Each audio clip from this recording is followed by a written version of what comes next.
This is the weekend edition of Fear and Greed, Australia's most popular business podcast. I'm Michael Thompson, and good morning, Sean Aylmer. Good morning, Michael.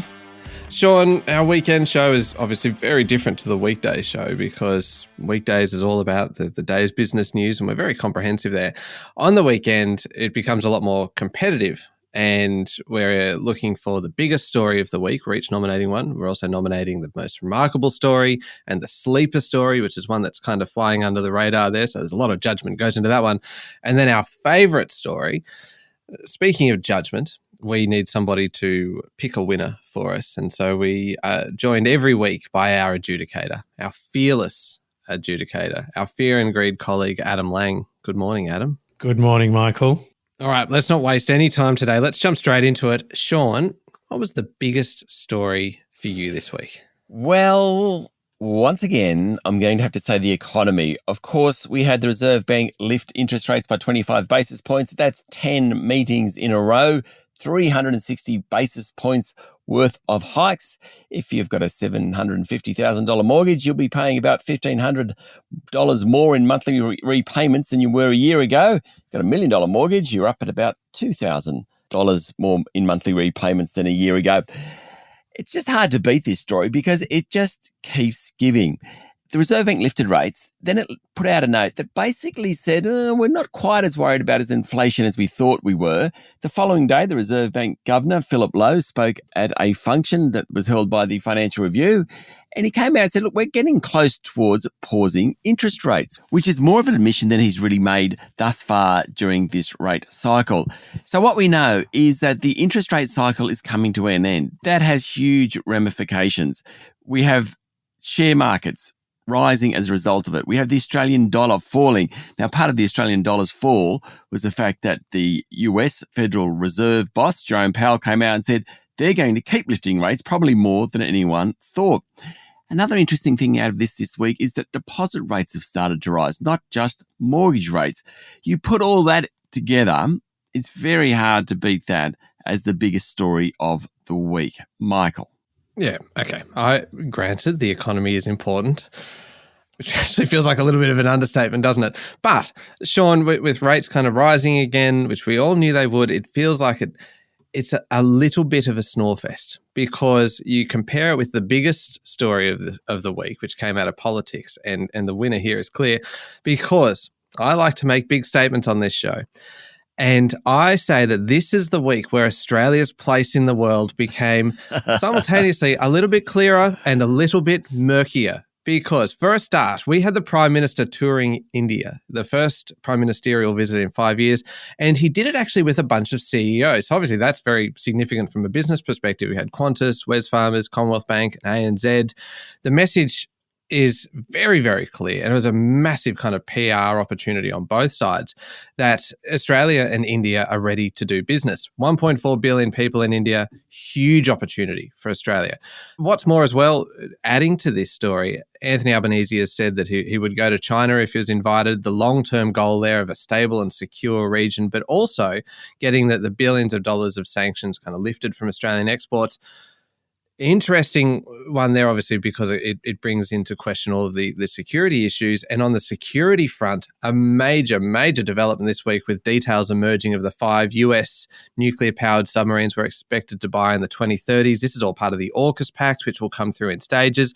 Big deal for business too, because it's going to create a whole submarine industry basically to build and maintain them. Big announcement. It's going to cost taxpayers billions of dollars. We can expect to hear a lot more about this one in the coming week. You can bet China won't be happy about all of that talk. In terms of politics, there's been plenty more happening on the domestic front. Deal with the Greens to push through the $15 billion National Reconstruction Fund, as long as it excludes coal and gas projects. There's been talk as well about the super tax reform changes. But really, the big story is all international. Australia trying to turbocharge its international trade and at the same time shore up its defences for the future and really try and walk a pretty fine line between the two of those. Undoubtedly, the biggest story of the week. Probably the month, maybe the year. Adam. Can I just point out a terrific omnibus story? You can talk at like local interest rates and US economic news and just Working with you, Michael, is like growing up with a bunch of brothers.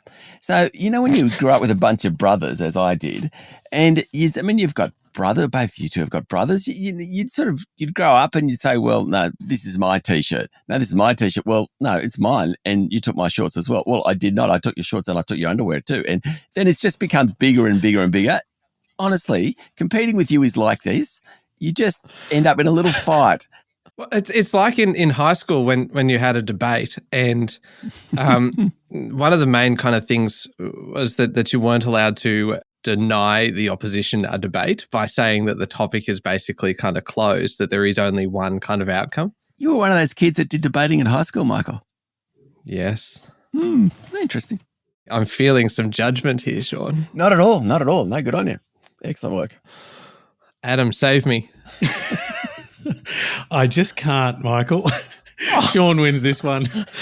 So they're both ripping yarns, really. Michael, yours is, I like instead of calling it an Aylmer, because this was a technique perfected by Sean himself, grabbing many stories and putting them into one. The omnibus of your international picture tour to India, potentially USA, AUKUS, and the Federal Parliament National Reconstruction Fund deal with the Greens, really fantastic set of stories.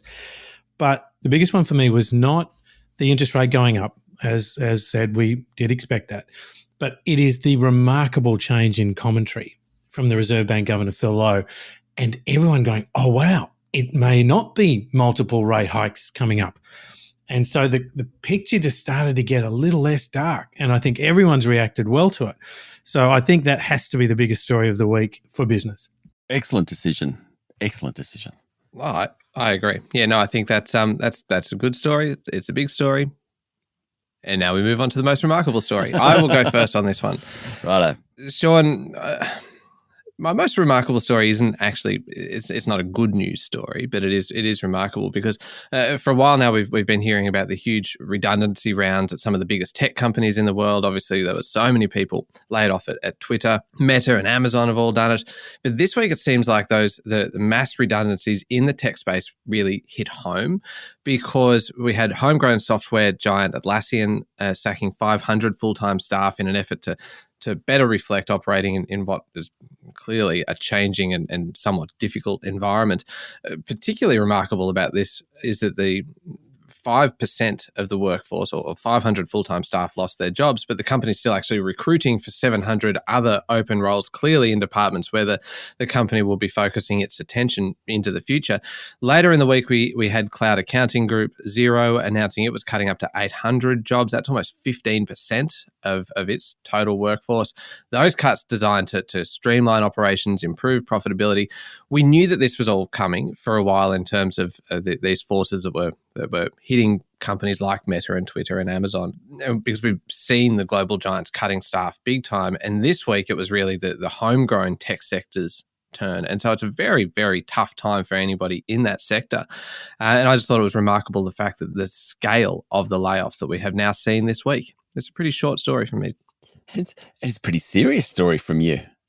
I know. Can I just also make it one little point? Yeah, please. You mentioned through the week, and I didn't mention this at the time, but Xero announcing that they would exit their cloud-based small business lending platform called Waddle.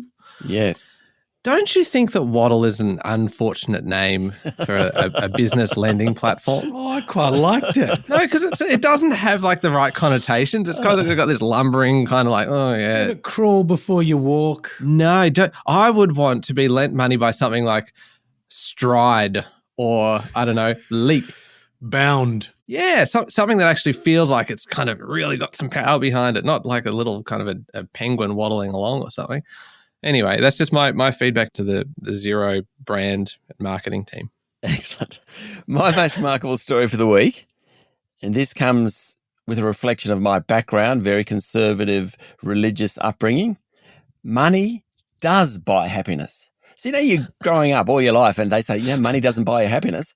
Well, guess what? They were wrong. And the great thing about this massive study that was done in the US, the more money you've got, the happier You are. Well, that's at least until you're about $500,000 salary range. Then after that, they didn't really have enough data to decide. But basically, a team of scientists, including the Nobel Prize-winning psychologist, who actually introduced the idea of the happiness plateau, that, once you've reached a certain level, that's as happy as you're going to get. So he's in this group who have basically totally changed that theory and found that contentedness does indeed increase steadily in line with incomes. In fact, it accelerates once you get past more than $100,000. I mean, have you ever seen a really rich person without a really big smile on their face? I probably have, actually. But, they're grinning. There is no doubt about it. So the study of more than 33,000 people in the US was done by a bunch of people, including Daniel Kahneman, who was the person who 10 years ago came up and said if you had somewhere between $60,000 and $90,000 a year in salary, well, you were happy and you weren't going to get much happier if you got richer. Well, Kahneman has rethought that one. He reckons money does make you happier. So, Adam, I know you had a similar upbringing to me in many ways. Yes. And I'm sure you were told by your parents, money doesn't make you happy. Well, they were wrong. Turns out the rich people are really happy. Remarkable. Adam. That's a good one, actually. I think I wasn't told those words. I was told money isn't everything. Yeah. Which I think remains accurate. Yeah, well, I don't know. This Daniel Kahneman, he might go and do a study on that one and say, well, I thought that. There's another study in this. Let's go again. It is a great study. But I think the judging is in, as you said it, Sean, it told us what we already knew. Of course money can make us happy. Oh, Adam, that disappoints me that's your moral fibre. That's where you come from. So I thought remarkable in that it took a study. But, I'm glad that the study is published. But I think more remarkable was the tech sector. And if we go back to October 21, do you remember the Tech Council? We had Kate Pounder as an interviewee on Fear and Greed. And it's a remarkable sort of change. Back then, they were looking to grow the tech sector to 1 million jobs. And I'm sure they would say that they are still on that journey. But this is a real bump in the road. And when you get companies that are hiring so many, laying off so many now, something has clearly changed, and it's changed significantly. So I think the changes this week, including more layoffs in the tech sector, is my most remarkable story for the week. That's a fair call. Fair call. I wonder whether the people that they're laying off are the engineers and the tech experts, or whether they're the, human relations and the finance and all that.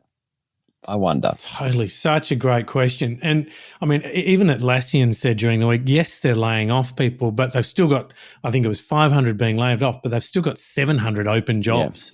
So for them, it's about changing their business model, which is exactly the question you're asking. Interesting. But good win, Michael. Oh, thank you, Sean. There we go. 1-1. Heading into halftime. Let's come back in a moment and we'll see if we can find a sleeper story of the week.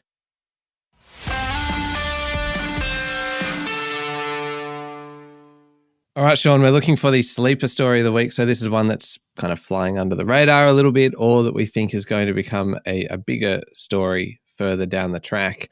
It's always an interesting category, this one, because it requires a bit of judgment as to what is going to be bigger.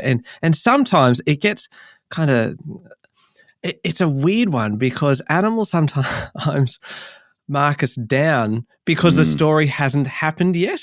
I am here, Sorry, I know you're there. I'm just reminding you of.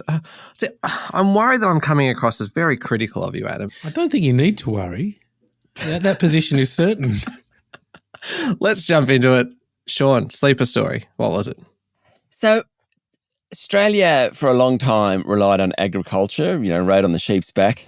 We then went into resources. That's probably where we are now. What I thought was really interesting this week was some announcements out of South America and then discussions from the head of BHP here about what's happening in the US, and the fact that those changes in other economies is now threatening the Australian resources industry. So South American nations are stepping up efforts to become players in the electric vehicle supply chain. Argentina, Chile, Bolivia, Brazil, they plan to coordinate action turning more of the region's mined lithium into battery chemicals, as well as manufacturing of batteries and EVs. This drive across key producing regions of South America reflects this global trend by resource-rich nations. Was that a sigh, Michael, in the midst of this? Oh, no, it wasn't. It was... I heard a sigh. No, it's just like, this is a very long story, Sean.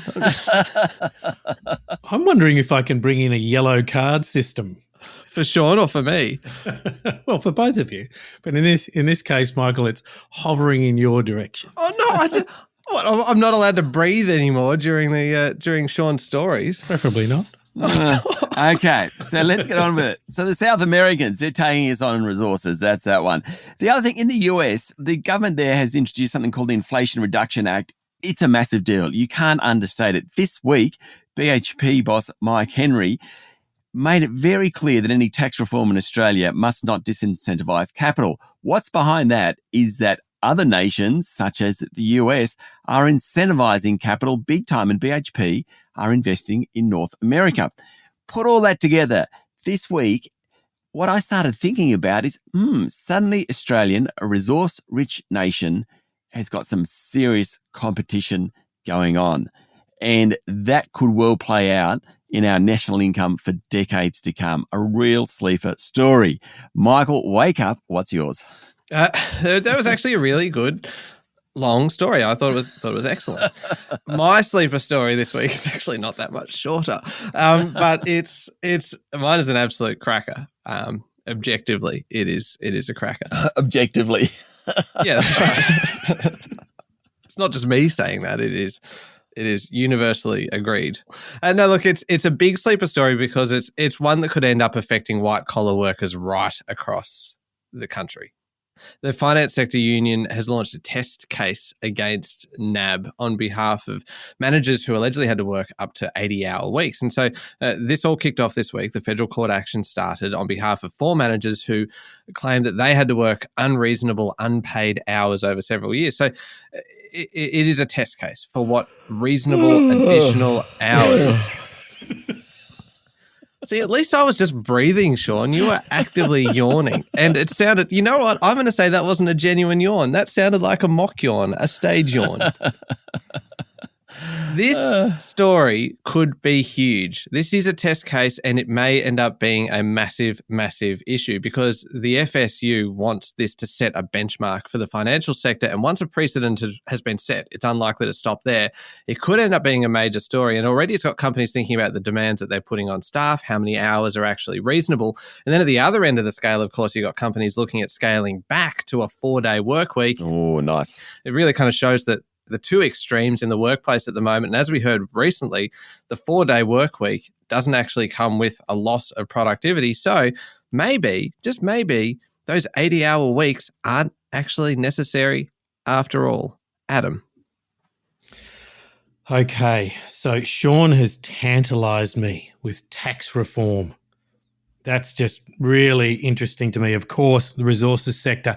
Michael, yours is also very, very good. So in this instance, Sean, I don't know that the resources sector having decades to run in benefiting Australia is a sleeper because that's what we've had for the last few decades. No, but you weren't listening. What I'm saying is it won't.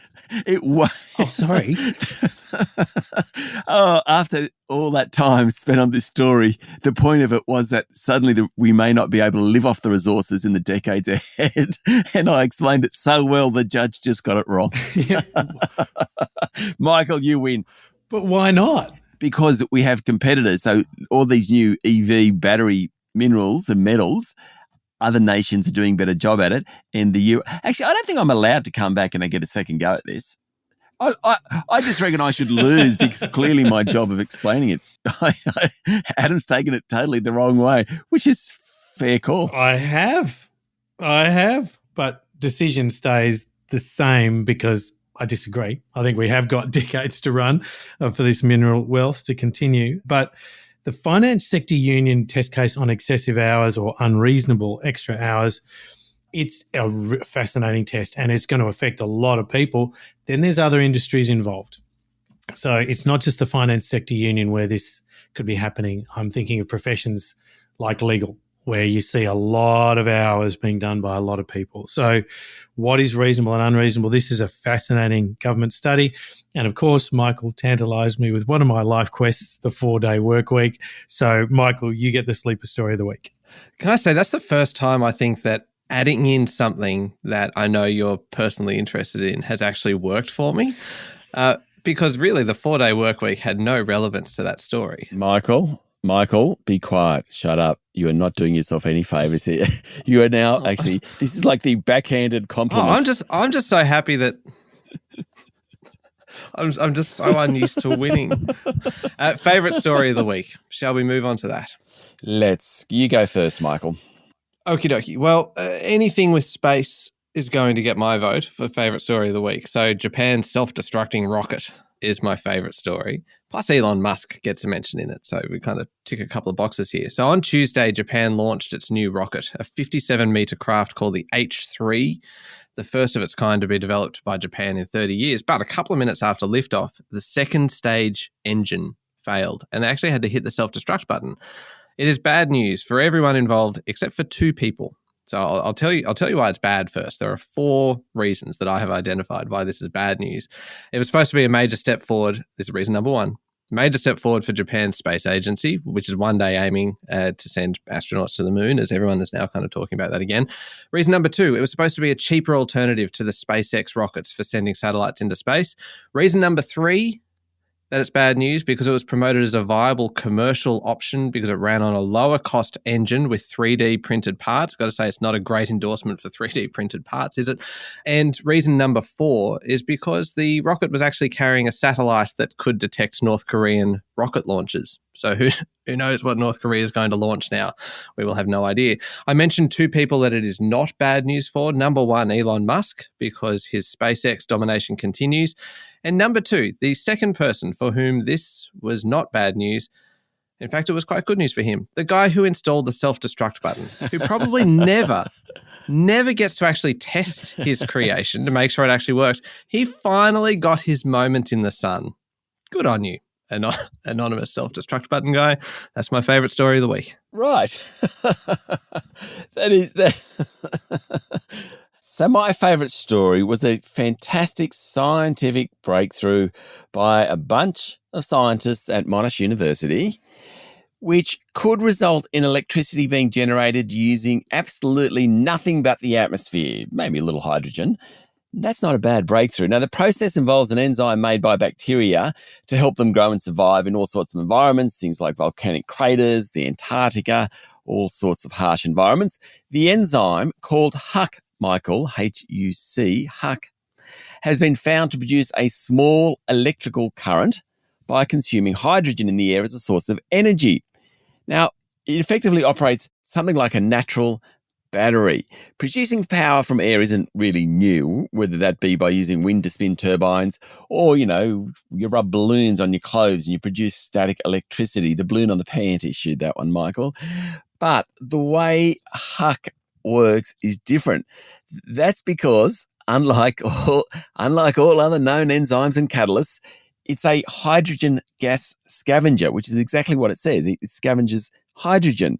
It's able to use minute concentrations of the gas to create electricity. It isn't quite clear how HUC might be applied as a technology to produce electricity, but the scientists said the enzyme could potentially power small devices. That's very, very exciting. The breakthrough, in an Australian breakthrough that was printed in Nature, which is probably the preeminent scientific journal in the world. The fact that people from Monash University, scientists from Monash University, have come up with the incredible breakthrough, I think is fantastic. My favourite story of the week, Adam. I love that one too, Sean. I think that is awesome. So you definitely win my favourite story of the week rather than a Japanese self-destructing rocket. I know I might make it sound like there was a clear margin between those two, and there is. I love the way that Michael somehow, every time we do this show, somehow hits his own self-destruct button in one of the categories. Remember last week it was about Qantas airfares or something or other? This week it's just, Michael. So, okay. Well, look, that's I think is that 2-2 overall? It's a tantalizing tie on the story count. Michael, 89 points. Ooh, that's a lot. That's Sean, 88 points. good. There you go. Oh, Michael's had a win. He's stunned. I actually am. I thought after that last one, which just for the record, I thought was a fantastic story. You sold it. I mean, there was passion in the telling. But you know what? Again, I need to stop complaining when I win. I just need to accept.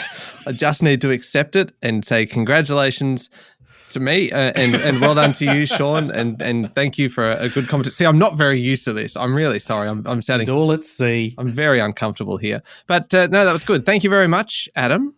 Thank you, Michael. And thank you, Sean. Thank you very much, Michael. Make sure you're following the podcast. Join us online on LinkedIn, Instagram, Twitter, and Facebook. I'm Michael Thompson. Have a great weekend.